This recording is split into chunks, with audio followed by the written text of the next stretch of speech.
샬롬 할렐루야 주 16번째입니다. 성령을 회방 모두 거역하며 이 죄는 사함 받을 수가 없습니다. 그런데 많은 사람이 그것이 얼마나 큰 죄인 줄도 모른 채 성령을 회방하고 있는 것이 현실이지요. 성령을 대적하는 영혼이 받을 죄가는 참으로 무겁습니다. 딸이 성령을 심히 대적할 때 함께 범죄한 부모와 오빠가 함께 받는 형벌 살펴보겠습니다. 아래 음부에는 일가족이 함께 형벌 받는 경우가 있는데, 이번 사례는 딸이 성령을 심히 대적할 때 함께 범죄한 부모와 오빠가 함께 형벌 받는 경우입니다. 딸이 교회 일꾼이었기에 가족들은 자신도 신앙생활을 잘한다고 생각했습니다. 나름대로 봉사하고 충성한다고 했지만, 다른 한편으로는 일꾼의 가족이라는 명분으로 권세를 휘두르며 주변 사람들을 힘들게 했지요. 마음을 할례하지 않았기 때문에 혈기, 탐심 같은 악이 이런 악한 행함으로 나온 것이었습니다. 그러다가 아버지가 중한 병에 걸려서 사망의 문턱에 이르러서야 가족들은 눈물로 회개하면서 아버지를 살려달라고 간절하게 매달렸지요.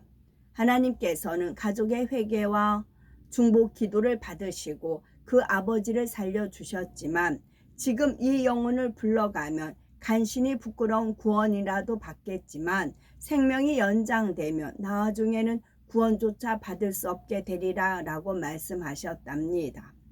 그런데 얼마 후 딸이 사단의 역사를 크게 받아 교회를 배신하고 떠났지요. 그러자 가족들도 떠났고 이후에 온 가족이 함께 성령을 회방하며 용서받지 못할 죄를 범했습니다. 그 후로 얼마 지나지 않아서 아버지는 끝내 죽고 말았지요. 예전에 지극히 작은 믿음으로나마 주 안에 있을 때 죽었더라면 부끄러운 구원이라도 받았을 텐데, 하나님의 은혜로 살아나서는 믿음을 팔아버렸으니 결국 깊은 감옥으로 떨어지고 말았습니다. 가족들 또한 각자의 죄값에 따라 아래 음부에 떨어졌지요. 그 중에 어머니와 오빠의 영혼은 아버지의 영혼과 같은 곳에서 함께 형벌받게 됩니다. 이들이 형벌받는 장소에는 끝이 안 보일 정도로 까마득한 높은 절벽이 있습니다. 탁하고 피비린내 나는 공간에 귀신이 흐느끼는 듯한 신음과 날카로운 비명이 울려 퍼지지요. 까마득한 높은 절벽 한 복판에는 마치 세 개의 점과 같이 새 영혼이 붙어 있습니다. 거의 90도로 경사진 절벽을 기어오르고 있지요. 거칠고 단단한 절벽을 맨손과 맨발로 올라갑니다. 손발과 무릎 같은 데는 마치 거친 사포로 문지른 것처럼 살갗이 벗겨지고 헐어서 피가 낭자합니다. 이처럼 이들이 살갗이 너덜너덜해지면서도 쉼없이 절벽 위쪽으로 올라가는 까닭은 지옥 사자 때문입니다. 언제쯤 자기들을 향해서 손을 들어 올릴까봐 마음 졸이지요. 손을 드는 순간 지옥 사자의 분신 같은 벌레들이 절벽 위에 흩뿌려지기 때문입니다. 마치 분무기에서 품어져 나온 작은 물방울들이 바닥에 무수히 흩뿌려지듯이 헤아릴 수 없이 많은 벌레가 절벽 표면을 새카맣게 덮습니다. 이 벌레들은 날카로운 이빨을 드러낸 채 새 영혼을 뒤쫓기 시작합니다. 절벽에 붙은 새 영혼은 이 벌레들을 보고 기겁해 미친 듯이 절벽 위쪽으로 기어 올라가지요. 혼비백산 달아나는 와중에도 자기가 더 빨리 올라가기 위해 서로를 짓밟고 짓누르면서 서로 욕하고 다툽니다. 이렇게 악을 바라며 절벽을 올라가지만 얼마 지나지 않아 벌레들에게 따라잡히고 맙니다. 벌레 떼는 이들의 발과 발가락은 물론 손, 머리, 어디 할 것 없이 온몸을 뒤덮고 물어뜯기 시작합니다. 이때 이들은 아무것도 할 수가 없습니다. 절벽에서 떨어지지 않으려니 손사래를 치지도 못하지요. 자기 몸을 갉아먹도록 놔둘 수밖에 없습니다. 벌레가 뜯기는 고통으로서 짐승처럼 울부짖으며 어찌할 바 모르고 몸을 뒤틀며 더 큰 악을 바라고 서로를 욕하며 저주합니다. 지옥사자들은 이 비참하고 추악한 모습을 보며 희희낙낙합니다. 그러다가 이들의 고문을 주관하는 지옥사자가 손을 내밀어 순식간에 벌레를 다 걷어들입니다. 그렇다고 절벽에 오르는 일을 중단할 수는 없습니다. 잠시 후면 지옥사자가 벌레를 다시 풀어놓을 것을 알기 때문이지요. 가파른 절벽을 맨몸으로 오를 때 사리해지는 고통이 절대 작지 않지만 벌레 떼가 언제 달려들지 모른다는 불안감이 더 큽니다. 그래서 손발과 무릎이 찢어져 피투성이가 되면서도 공포와 정적 속에 끝도 없이 절벽을 기어 올라갑니다. 또한 이 절벽 위 밖에는 딱히 벌레를 피해 달아날 곳도 없습니다. 물론 절벽 위로 올라간다고 해서 벌레를 따돌릴 수 있는 것도 아닙니다. 결코 그럴 리가 없다는 사실을 너무나 잘 알지만 이 절벽을 올라가면 언젠가는 그 끝이 정상이 나오지 않을까 하는 신랄 같은 희망을 품어보는 것이지요. 입술의 말로 성령을 심하게 대적한 영원히 받는 형벌 살펴보겠습니다. 잠언 18장 21절에 죽고 사는 것이 혀의 권세에 달렸나니 혀를 쓰기 좋아하는 자는 그 열매를 먹으리라 했습니다. 입으로 진리의 말, 선한 말만 내는 사람은 그 입으로 좋은 열매를 먹게 됩니다.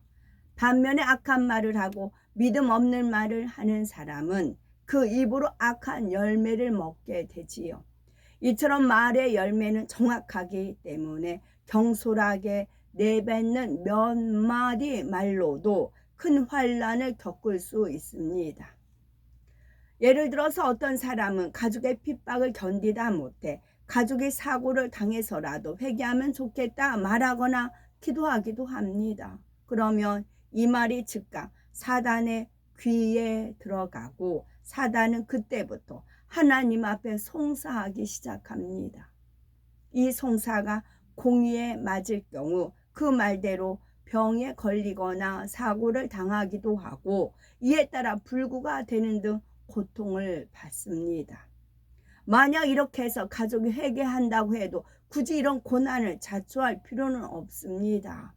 전능하신 하나님께서 얼마든지 더 좋은 방법, 선한 방법으로 가족들을 구원하실 수가 있는 것입니다.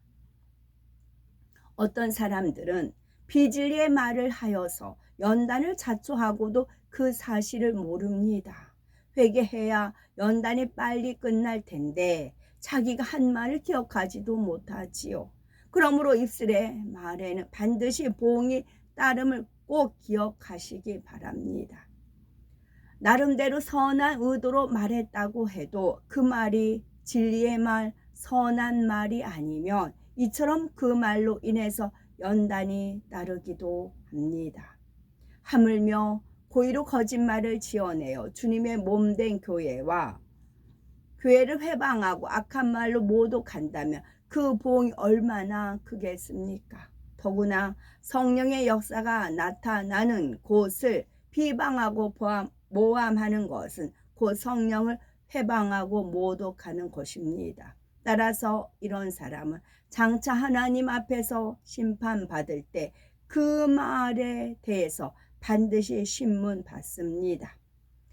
마태복음 12장 36절에 예수님께서 내가 너에게 이르노니 사람이 무슨 무익한 말을 하든지 심판날에 이에 대하여 신문을 받으리니 말씀하셨지요. 말로 성령을 회방하고 모독하는 사람은 사단의 도구가 되어 하나님의 나라를 회방하다가 어둠에 속한 자로 낙인 찍히고 맙니다. 결국 심판받은 후에는 깊은 지옥의 형벌 가운데로 끌려가게 되지요. 이런 사례가 있습니다. 이 영혼은 오랫동안 신앙생활을 하면서 여러 직분을 맡아 봉사하였지요. 겉으로 볼 때는 하나님과 교회와 양떼를 사랑하는 성령 충만한 일꾼이었습니다. 가족 중에는 불치병으로 불구가 될 상황에서 하나님께 치료받은 사람도 있고 죽음의 문턱에 이르렀다가 기도받고 살아난 사람도 있지요. 하나님의 사랑받는 양떼로서 그와 가족이 받은 은혜와 축복의 체험들은 헤아릴 수 없을 정도로 많았답니다. 이렇게 은혜를 받으니 겉으로는 충만하여 여러 직분을 맡아 열심히 봉사했지만 정작 중요한 마음의 할례는 하지 않았지요. 그 결과 시험이 오니 묘을 받아 교회를 떠나고 말았습니다. 자녀들이 먼저 사단의 역사를 받았고 이 영혼은 자녀들에게 미혹을 받아 교회를 떠나고 말았지요. 자녀들이 먼저 사단의 역사를 받았고 이 영혼은 자녀들에게 미혹을 받아 그동안 받은 바 은혜를 저버리고 떠났습니다. 교회를 나간 후에는 성도들을 찾아다니며 미혹을 하였지요. 심지어 멀리 지방에 있는 성도에게까지 전화하거나 찾아가서 미혹하게 했습니다. 그가 믿음이 작은 영고로 교회를 떠났다 해도 은혜를 아는 사람이라면 불분명한 사실을 무턱대고 믿지는 않았을 것입니다. 시간을 두고 잠잠히 지켜보았을 것이고 무엇이 진정 참인지 분별하려 했겠지요. 그랬다면 그나마 하나님의 긍휼을 입을 기회라도 주어졌을 것입니다. 그러나 이 영혼은 자기 악을 이기지 못해 입술로 너무 많은 죄를 범하고 말았습니다. 이에 대한 보응으로 장차 아래 음부에서 참으로 무서운 형벌을 받게 되지요. 이 영혼이 아래 음부에 가면 지옥사자는 가장 먼저 말로 성령을 심하게 대적한 그 입을 불에 달고 인두로 지집니다. 입의 형태는 사라지고 입이 있던 자리에 인두 자국이 찍히지요. 그리고 이 영혼을 한 사람이 딱 들어갈 만한 크기의 유리관 속에 집어넣고 유리관의 양끝 곧 머리 쪽과 발쪽은 마개로 막습니다. 그 마개에는 새로 된 손잡이 같은 것이 꽂혀 있고요. 손잡이 하나는 유리관 속 영혼의 머리와 또 하나는 다리와 연결되어 있습니다. 그래서 유리관 양끝에 지옥 사자들이 서서 마개에 달린 손잡이를 하나씩 잡고 돌리면 안에 있는 영혼은 꽈배기처럼 꼬입니다. 꼬이고 또 꼬이다 어느 순간에 가면 눈, 코, 입을 비롯해 몸에 난 구멍마다 피가 쏟아져 나오기 시작하지요. 온몸에 피와 진액이 쏟아져 나오는 것입니다. 사람의 손가락 하나를 비틀어 짜서 한 방울 베어 나오게 하는 것도 쉽지 않은 일일 것입니다. 그런데 이 영혼은 작은 손가락 하나가 아니라 머리 끝에서 발끝까지 온몸을 비틀어 짜서 피와 진액을 뽑아낸다는 사실입니다. 뼈는 으드득 소리를 내며 뒤틀리고 으스러지며 근육과 피부는 투둑투둑 찢어집니다. 내부 장기들은 부서지고 터져버리지요. 이 정도가 될 때야 비로소 핏물을 비롯해 몸 안의 액체들이 빠져나옵니다. 어떻게 몸의 진액을 짜내는가 상상하기도 어렵지만 이렇게 당하는 영혼의 고통은 더더욱 상상하기 어렵습니다. 유리관은 포도주병처럼 그 몸에서 짜낸 벌건 체액들로 가득 찹니다. 비틀어 짜고 또 짜서 더 이상 나올 것이 없는 상태가 되면 지옥 사자들은 그를 잠시 내버려 둡니다. 원래의 몸으로 회복되게 놔두지요. 그러나 회복되는 바로 그 순간부터 다시 온몸을 비틀고 쥐어짜기를 끊임없이 반복합니다. 회복되는 그 시간도 결국은 다음 고문을 준비하는 시간일 뿐입니다. 가족이 하나님을 대적한다면 어떻게 해서든지 바로 잡아주는 것이 진정한 사랑입니다. 정 때문에 마음을 맞춰주기 위해 함께 범죄하는 것은 결코 사랑이 아닙니다. 오히려 그를 미워하는 것이지요. 또한 하나님을 사랑하고 교회와 성도들을 사랑함에 있어서도 변함없는 영의 사랑을 해야 합니다. 자기 입으로 사랑한다고 고백했다가 자기 생각과 이해 타산이 맞지 않자 이제는 그 입으로 오히려 욕을 합니다. 우리는 하나님 앞에 오직 선한 말과 행실, 영의 마음만 심어 나가셔야 되겠습니다. 그리하여 심고 행한 대로 천국에 쌓일 풍성한 상급을 세세토록 누리며 감사하시는 복된 우리 모두가 되셨으면 좋겠습니다. 아멘.